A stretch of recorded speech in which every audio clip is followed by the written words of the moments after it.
이 사구체에서 혈액을 걸러내는 속도가 바로 사구체 여과율이 된다는 것이죠. 즉 1분당 사구체를 통과해서 걸러지는 혈액의 양이 바로 사구체 여과율이 되는 것입니다. 다시 말하자면 사구체 여과율이란 1분당 사구체가 걸러내는 피의 양입니다. 여기까지는 조금 복잡하긴 해도 이해하는데 큰 문제는 없습니다. 그 다음에는 이제 어떻게 측정할 것이냐라는 거에 대한 문제가 남았습니다. 이렇게 혈액 중에 있는 크레아티닌의 농도를 측정해서 사구체 여과율을 계산할 수 있습니다. 혈액 중에 일정한 농도로 존재한다는 것을 이용하면 사구체로 얼마만큼의 혈액이 걸러지는지를 계산할 수 있다는 말이에요. 이를 크레아티닌 제거율이라고 부르는데요. 이 크레아티닌 제거율을 기반으로 보다 정교한 공식을 만들어서 집어넣으면은 바로 사구체 여과율을 구할 수 있는 것입니다.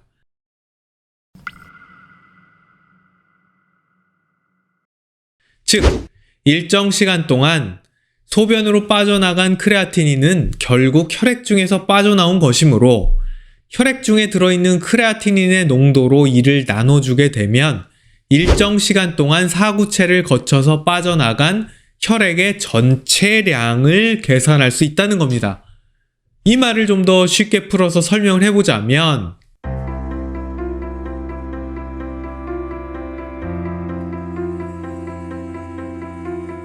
사구체 여과율과 크레아티닌 제거율이 어떤 뜻인지를 보다 명확하고 쉽게 설명해 드리기 위해서 초등학교 산수 문제 같은 것을 하나 예시로 보여드리겠습니다. 페트병에 담긴 물 1리터를 그대로 걸으면 금덩어리가 1개가 나온다고 합니다. 이것을 그림으로 보여드리면은 이런 상황이라는 것이죠. 1리터짜리 페트병이 하나 있는데 이 페트병에서 금이 나온다라는 얘기입니다. 그러니까 이 페트병 속에 금덩어리 하나가 이렇게 들어있다는 거예요. 다른 페트병 하나에도 금덩어리가 하나 들어있고 또 다른 페트병 하나에도 이렇게 금덩어리가 또 들어있다라는 말입니다. 그러니까 페트병 1개당 금덩어리가 1개가 존재한다는 얘기입니다. 이 얘기는 바꿔 얘기하면 물 1리터당 금덩어리가 1개씩 있다라는 의미고 이것이 바로 우리가 얘기하는 농도라는 개념과 정확히 일치합니다. 일정한 단위 부피에 일정한 물질의 입자의 개수가 바로 농도라고 할 수가 있겠죠. 농도라는 개념도 이렇게 풀어서 설명해보면 사실은 그렇게 어려운 개념은 아닙니다. 다시 본문으로 돌아가서요. 페트병에 담긴 물 1리터를 그대로 걸으면 금덩어리가 1개가 나온다고 한다. 그러니까 물 1리터당 금덩어리가 1개인 그런 농도를 가진 액체가 존재한다 라고 이 말을 바꿔서 설명드릴 수가 있습니다. 그렇다면 영식이는 1분 동안 금덩어리 120개를 가져갔는데 영식이는 물을 1분 동안 몇 리터를 걸러냈나 라는 문제입니다. 이것이 바로 사구체 여과율을 구하는 것과 가장 비슷한 예시가 되겠는데요. 이건 굉장히 쉬워요. 1분 동안 물에서 나온 금덩어리 개수가 바로 영식이가 1분 동안 걸러낸 금덩어리 개수라는 말이죠. 이 말을 다시 이쪽 좌변을 좀 더 풀어서 설명을 해보겠습니다. 1분 동안 물에서 나온 금덩어리 개수는 1분 동안 걸은 물의 양 곱하기 1리터당 포함되어 있는 금덩어리의 개수, 즉 농도가 되겠습니다. 이렇게 수학적으로 나누어서 볼 수가 있겠습니다.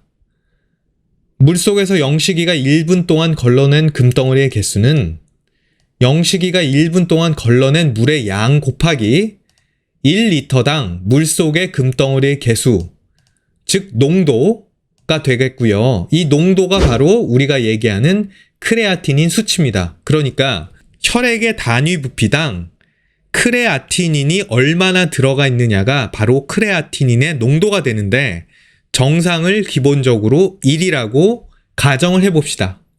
사실 대부분의 사람들은 크레아티닌의 정상 수치가 1 정도에서 왔다 갔다 하기 때문에 크레아티닌의 농도를 1이라고 해도 됩니다. 이것이 바로 우리가 얘기하는 크레아티닌 수치의 정체입니다. 즉 농도다.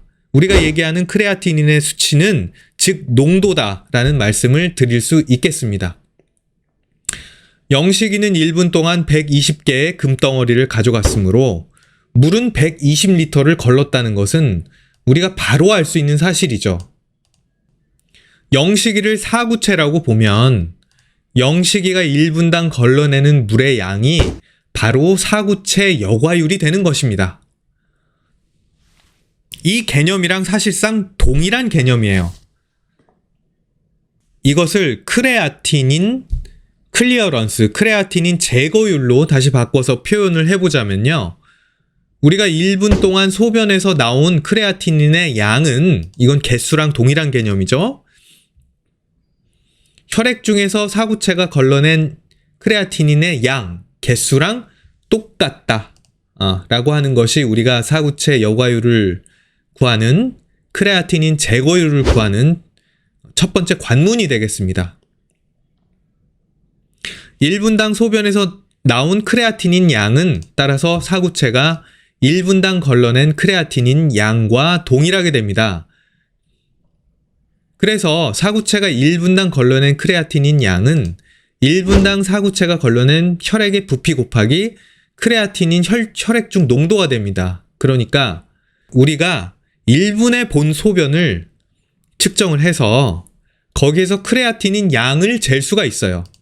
이 양을 가지고 영식이가 물을 얼마나 걸러냈느냐, 즉 사구체가 1분당 얼마나 많은 혈액의 부피를 걸러냈느냐라고 하는 것을 바로 구할 수 있게 됩니다. 앞에서 다시 한번 보겠습니다. 영식이가 1분 동안 금덩어리 120개를 가져갔는데 영식이는 물은 몇 리터를 걸러냈느냐. 이 금덩어리 120개는 결국에 1분당 걸러낸 크레아티닌 양과 같은 개념이고요. 영식이는 물은 몇 리터를 걸러냈느냐가 바로 사구체 여과율과 똑같은 개념입니다. 그렇기 때문에 밑에서 나온 이 식에다가 영식이가 1분당 걸은 물의 양이 사구체 여과율이 되고 1리터 페트병 1리터당 포함되어 있는 금덩어리의 개수가 바로 크레아티닌 농도가 되는 것이죠. 그래서 이 식에서 말만 바꿔내면 바로 이것과 똑같은 공식이 나오고요.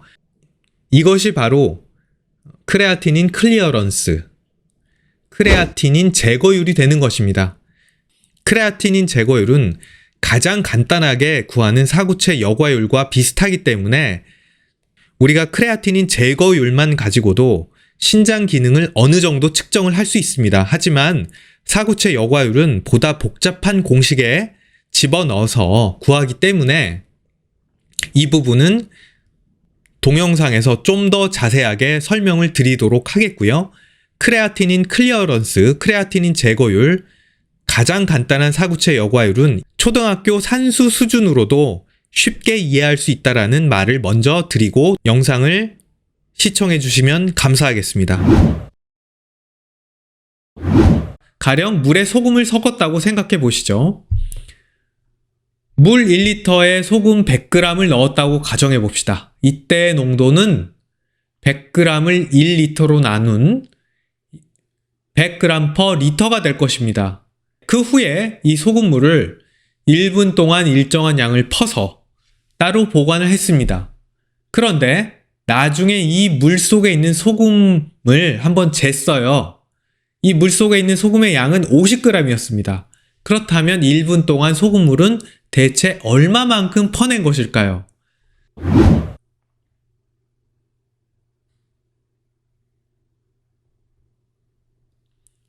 당연히 50g을 소금물의 농도인 100g per 리터로 나눠주면 0.5리터가 나와요. 즉 1분 동안 소금물을 0.5리터를 퍼서 보관해 둔 것입니다. 당연히 소금의 양인 50g을 소금물의 농도인 100g per 리터로 나눠주면 0.5리터가 나와요. 즉 1분 동안 소금물을 0.5리터를 퍼서 보관해 둔 것입니다.